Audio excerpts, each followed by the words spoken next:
ஒரே நாடு நேயர்களுக்கு வணக்கம். நம்முடன் இன்று இணைந்திருப்பவர் டாக்டர் திரு JS ராஜ்குமார் அவர்கள். லைஃப்லைன் ஹாஸ்பிட்டல் ஃபவுண்டேஷன், அதை தாண்டி பல்வேறு சாதனைகளுக்கு சொந்தக்காரர், பன்முகத்தன்மையாளர்.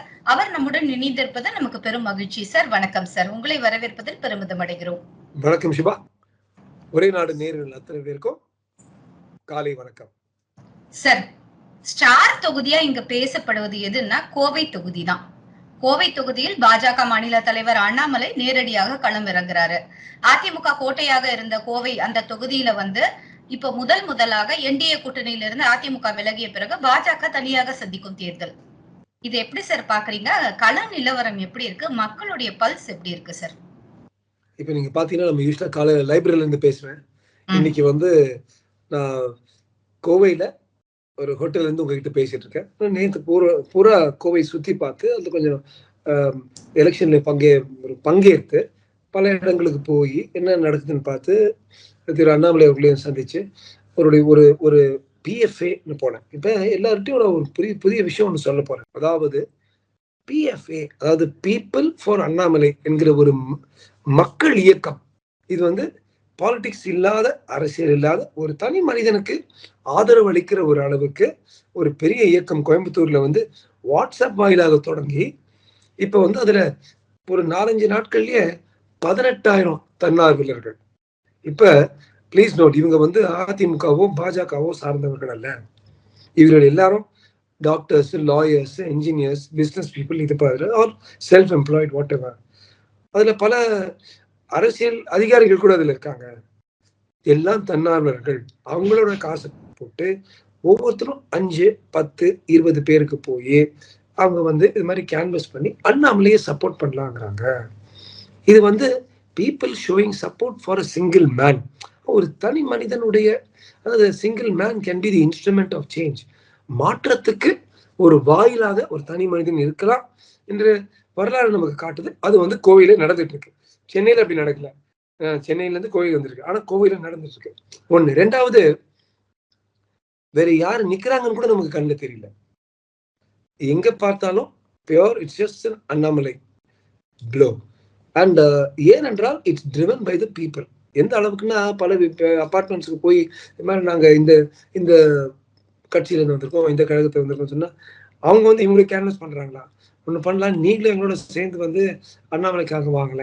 சோ இது எப்பவுமே ஒரு தனி மனிதன், ஒரு எம்ஜிஆர்ங்கிற ஒரு ஆளுமை, ரஜினிங்கிற ஒரு ஆளுமை, அல்லது சமீபத்துல விஜய்ங்கிற ஒரு ஆளுமை போல அது அந்த கிரேஸ் கோவை மக்கள் ரொம்ப அழகா எடுத்திருக்காங்க. இண்டீட். இன்னொரு முக்கியமான விஷயம் நான் சொன்னல, இதுதான் பெரிய தகவல் இல்லை. பெரிய தகவல் என்னன்னா, இன்னைக்கு 11 மணிக்கு அந்த பீப்புள் ஃபார் அண்ணாமலை அவங்களுடைய மையத்துக்கு என்ன கூப்பிட்டுருக்காங்க. நான் உங்க எல்லாருக்கும் தெரியும், நான் ஒரு ஆப், ஒரு செயலி ஒண்ணு கொண்டு ஒரு கம்பெனியில சேர்மனா இருக்கேன். நாங்க சென்னை கிட்ட இருக்கிற பொதுட்டூர்பேட்டை, திருத்தணி கிட்ட இருக்கிறதுல 11,500 பேருக்கு ஒரு மெடிக்கல் கேம்ப் பண்ணோம்.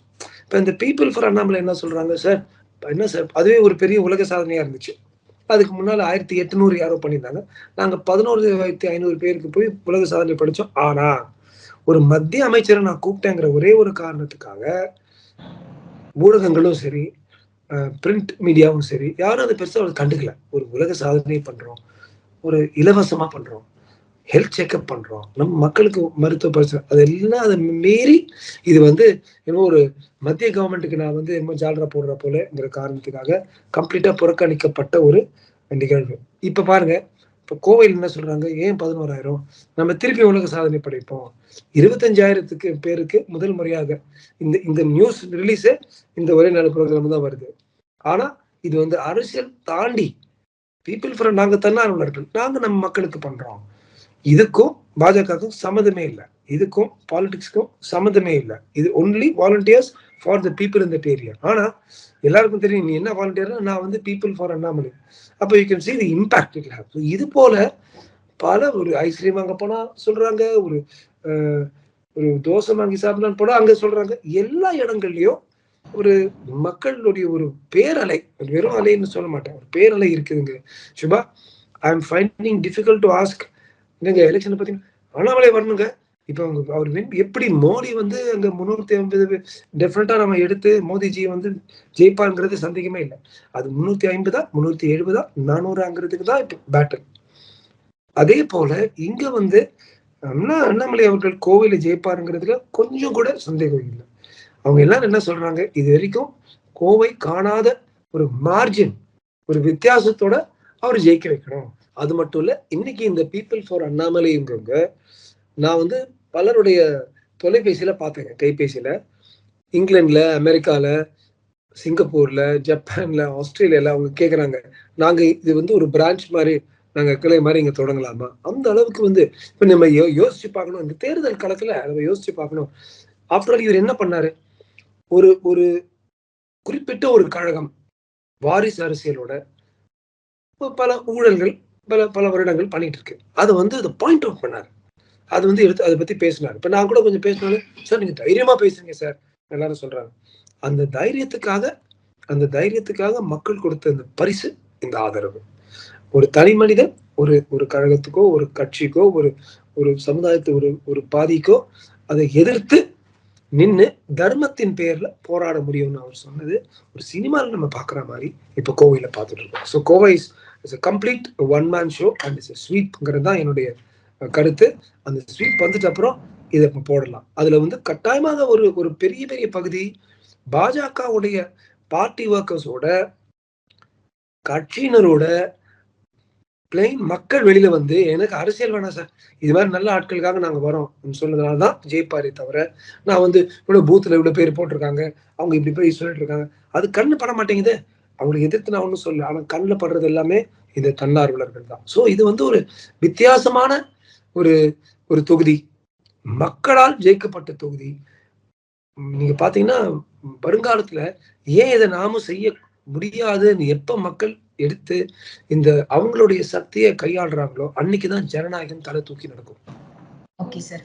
சார் இந்த இடத்துல நீங்க ரொம்ப அழகா சொல்றீங்க, இது வந்து கோவை வந்து ஸ்வீப் ஃபார் அண்ணாமலைக்காகவே ஏற்படுத்தப்பட்ட தொகுதின்னு சொல்றீங்க. ஆனா எனக்கு இந்த இடத்துல நிறைய டவுட் இருக்கு சார்.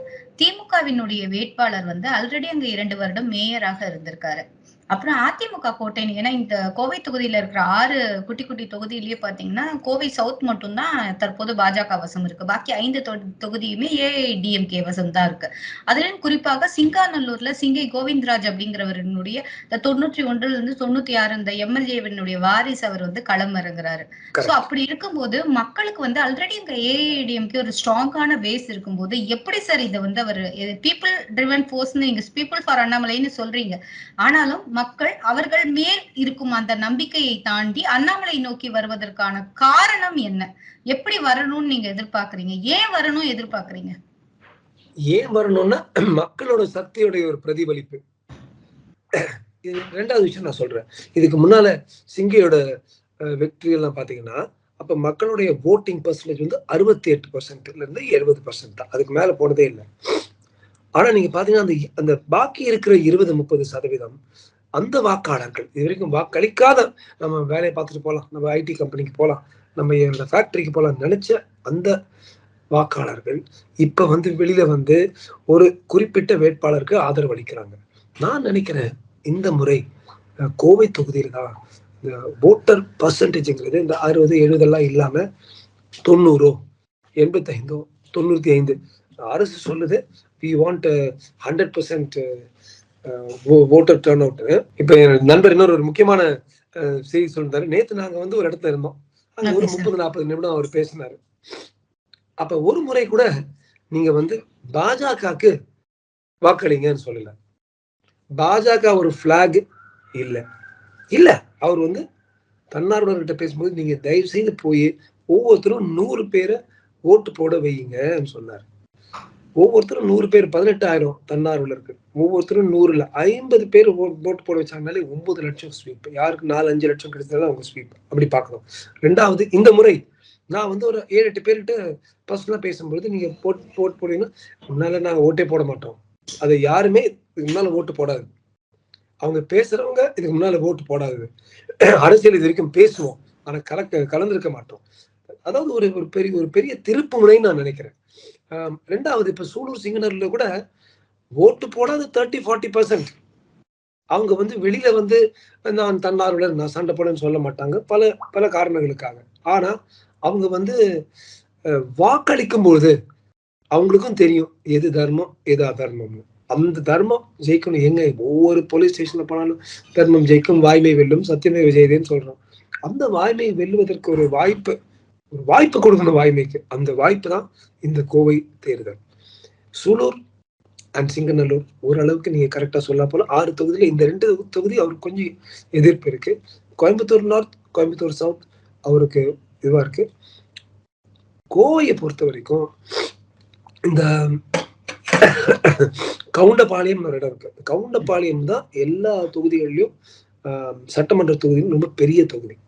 கவுண்டபாளையம்ல வர்ற வாக்குகள் தான் யூஸ்வலா எந்த பக்கம் ஸ்விங் ஆகுதுங்கிறது ஒரு குட் இண்டிகேட்டர். ஸோ கவுண்டபாளையம் இன்னைக்கு காலைல 6 மணில இருந்து அவரு அண்ணாமலை அவர்கள் கவுண்டபாளையம்ல நிறைய கொஞ்சம் நேரத்தை போட்டு அங்க செலுத்துறாரு. தன்னார்வலர்களையும் அங்க அந்த நேரத்தை செலுத்த சொல்றாரு.